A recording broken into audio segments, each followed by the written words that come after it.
Now, coming up now, we have Stephen. We're going to talk about the very important topics of industry releases of the product, and of course, industry releases. There's a few questions coming in. That's great. Please keep hitting that Q&A button, and some of them relate to other modules. So Stephen will cover what's coming up for some of you and some of those questions. Over to you, Stephen. Fantastic. Thank you so much, Grant. And let's talk through the latest in terms of MYOB Advanced releases. Firstly, in these sessions, we also like to talk through some of the industry changes and compliance elements that affect a lot of our organizations.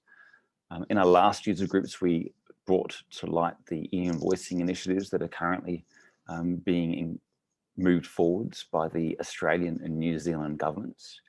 If you're not aware of this already, it's something to be aware of because it has a high likelihood of impacting most of our organisations in some way or another.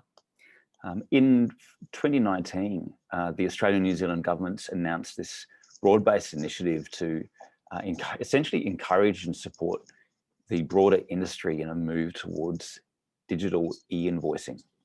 The expectation from the government is that will save an estimated $30 billion of transaction costs in the first 10 years.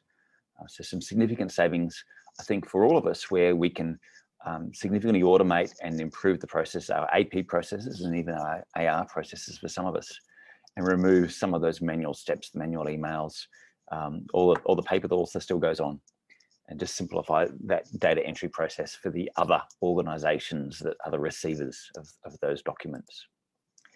In Australia and New Zealand, we've adopted the Pan-European Public Procurement Online, or the PPOL, interoperability framework, which is used globally by about 32 countries.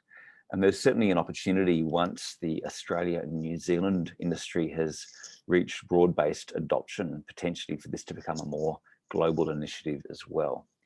Both the ATO and the NZBN websites have got some significant content on them around the e-invoicing initiatives and the standards, if you're looking for more information. The most recent update from the Australian government was released on the 12th of November as a part of the new digital business plan. And it's interesting, the Commonwealth is actually mandating e-invoicing for all government agencies by the 1st of July 2022, with an expectation that over 80% of invoices will actually be electronic by the 1st of July this year, which is a significant milestone.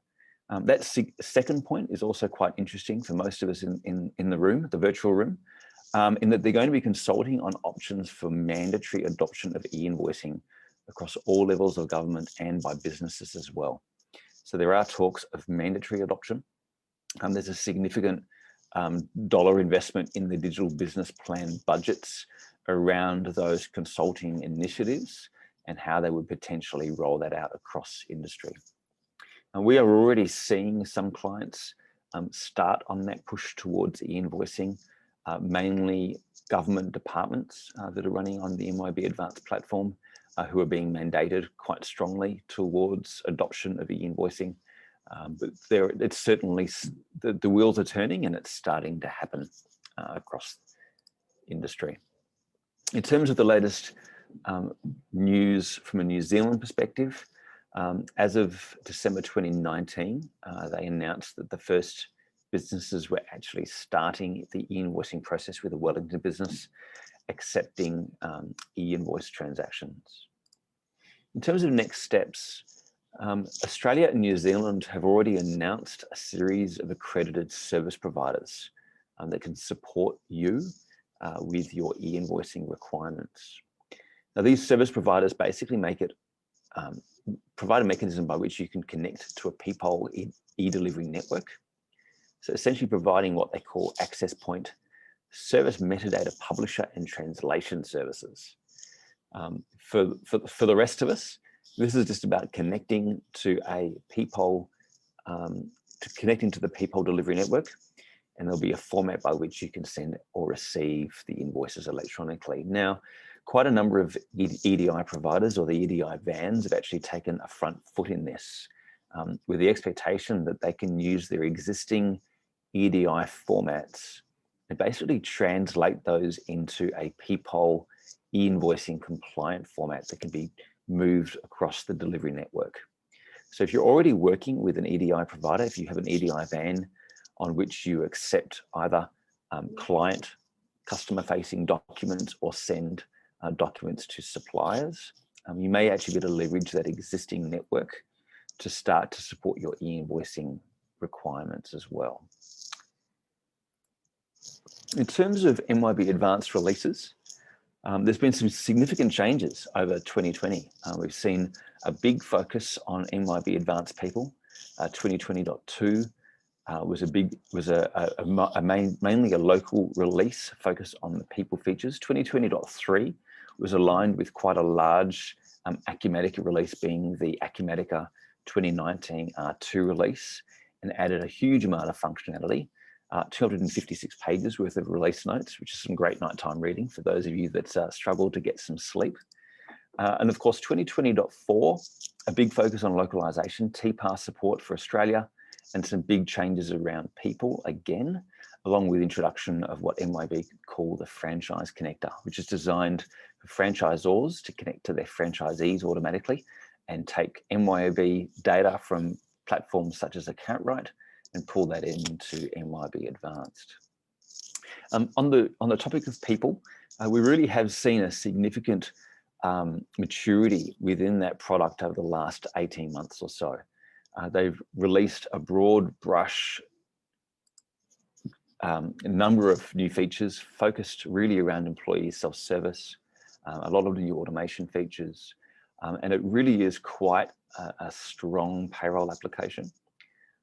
If you're not currently using Advanced People, it would certainly be worth reviewing, particularly in light of the fact that MYOB are bringing that new workforce management solution to market, which James Brading talked to in his session. We're expecting the initial rollout of that workforce management integration to start in April, with that becoming a very strong integrated solution over the next sort of 3 to 6 months. And the workforce management piece adds a lot of strength around that human resources, employee onboarding, recruitment integration, as well as particularly around time and attendance tracking, rostering, those sorts of features that are significant pressures in some industries. In terms of understanding the process around releases, of course, a big part of it is the tie between MYOB Advanced and Acumatica. MYOB Advanced is essentially an OEM'd version of Acumatica, which is the world's fastest growing cloud ERP solution, with a focus on bringing in the localizations that are required to service the Australia and New Zealand markets. And so it's always useful to keep an eye on the news and what's going on in the Acumatica world, and particularly what's going on in terms of the Acumatica major releases, because of course, that's what's coming soon to MYOB Advanced. In terms of some news, there's been some real focus from some of the research organizations. Nucleus Research have identified Acumatica as a leader in terms of the usability of the product. And IDC have identified Acumatica as a mid-market ERP leader as well in their recent report. In terms of release updates, Acumatica 2020 R2, which is what that actually does say, gotta love a good marketing approach to logos. But Acumatica 2020 R2 was a big feature release late last year that is in the process of being adopted by MYOB and will be a part of the next major update that we see this year. We're actually expecting the features in 2020 R2 to most likely be rolled together with the features in Acumatica release 2021 R1, and all of that bundled as a single MYOB Advanced major release, most likely around the middle of this year. In terms of the 2020 R2 release, some significant functionality is being brought to the platform. You'll see a few notes here, but just to call out of that, you'll see a big focus on artificial intelligence and machine learning around OCR, automated creation of AP documents, creating AP documents from vendor bills, the ability to have transactions automatically generated between companies. So where you have multiple companies on Advanced that buy and sell with each other. A whole lot of changes that you'll see some significant changes to the field service, the services edition of MYOB Advanced, to add additional functionality there. And of course, Acumatica has just released or just announced Acumatica 2021 R1, and I much prefer the marketing stylings on this release. They announced it on the 18th of February this year, and they're expecting general availability in mid-March for the Acumatica direct client base. And of course, that will be coming to MYOB Advanced very soon.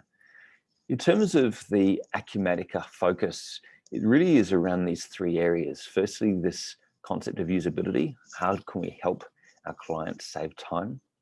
How can we provide functionality to give you a competitive edge?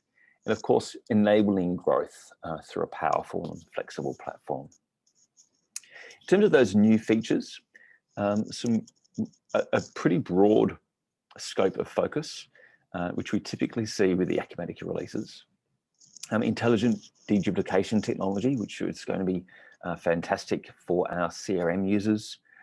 Again, some further changes around the centralization of vendor and client management.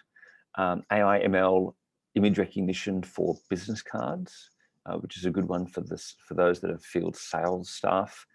Some enhancements around dashboarding to bring in a new KPI meter. A whole lot of changes that are coming, further streamlining around those cross-company sales, which is going to be fantastic. And a big focus on those new vertical industry solutions, which again, James talked to earlier. We have seen a real breakout of the field service, the manufacturing, and of course the construction editions. With those industry solutions bring significant functionality that focuses on those industry requirements. To take the example, the construction edition really broadens out the project functionality and introduces integration into Procore, which is an industry solution very commonly used in the construction industry. So of course, the big question is, when is this coming to MYOB Advanced? As I said, we expect this both 2020 R2 and 2021 R1 to be rolled into a single MYOB Advanced major release, approximately mid-year this year.